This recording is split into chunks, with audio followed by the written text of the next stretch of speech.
আচলতে আমাৰ কাজিৰঙা উচ্ছেদৰ সময়ত কাজিৰঙাত বহু মানুহক বহু খেতিয়কক যেতিয়া উচ্ছেদ কৰিছিলে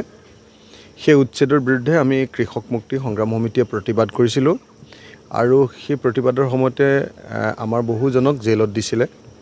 আৰু সেই গোচৰটোকে এতিয়া দুটা গোচৰ একেটা বিষয়ৰ ওপৰত দুটা গোচৰ আমাৰ ওপৰত চলি আছে এটা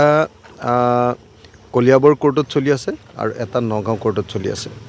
এই দুইটা গোচৰ এই মুহূৰ্তলৈকে চলি আছে 2017 চনৰ পৰা কেছটো ইয়াতে চলি আছে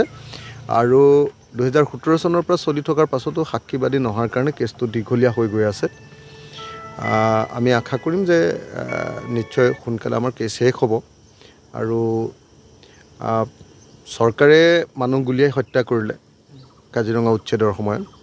আৰু উল্টাই আমাৰ ওপৰত মানে গোচৰ লগালে